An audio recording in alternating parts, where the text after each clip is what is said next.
Namaste.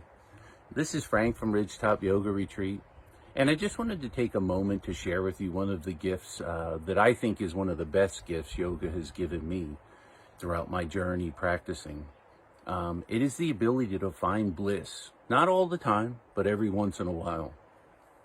And if you look at the definition of the word bliss, it's defined as extreme happiness. But I think it's so much more than that. A lot of times throughout life, we've all been extremely happy, whether it's the birth of a child, the love of your life, you go on an amazing vacation, or you purchase a house, or whatever it might be that makes you very happy. But with all the examples I just used, there's always another shoe. And what I mean by that is, say you have a child, you're extremely happy you have this new baby.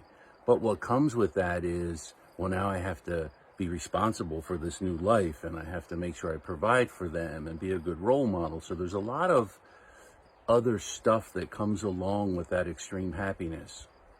Same goes for when you purchase a house. You're extremely happy with that, but then you've got to pay the mortgage and get insurance and other things. With bliss, there's two things that make it different than extreme happiness, in my opinion. One is there's no other shoe.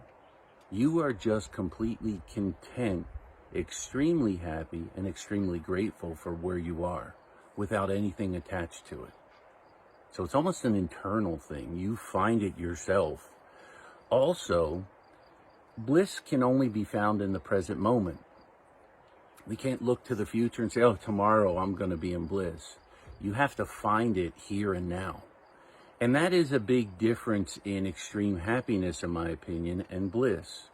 I think yoga is one of those practices for me, which slowly taught me how to be present in this moment. I was always struggle with that throughout my adult life, having the monkey brain or monkey mind, where you're worrying about things that already happened or thinking about them, worrying about the future, planning for the future, all those different things. And what happens is sometimes you jump over the present moment. You go from the past to the future back to the past. And yoga gave me the ability to turn off all the outside noise. Come to my mat and practice with either by myself or with a bunch of other people in a studio or out in nature, and just appreciate where we are. Cell phones are off, all the outside noise is off, and just be present.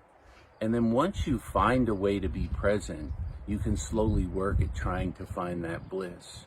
And I think if I hadn't found yoga, I don't know if I would have found bliss in my adult life.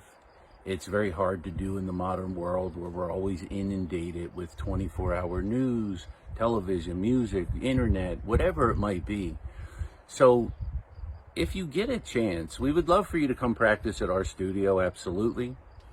But I think it's more important that you practice. Whether it's at another studio, you find some online tutorials, or somebody else, a friend or colleague that might have a practice, and you can practice that way. It is such a great benefit to be able to set some time apart for yourself. Turn off all that outside noise. Turn off everything that you're worried about, whether it's family matters, relationship, money, whatever it is, and just be present. Work on your happiness, work on calming your mind and coming to the present moment. And then once you find you're able to be in the present moment, appreciate the present moment, be grateful for it, then you have a chance of finding some bliss in your practice.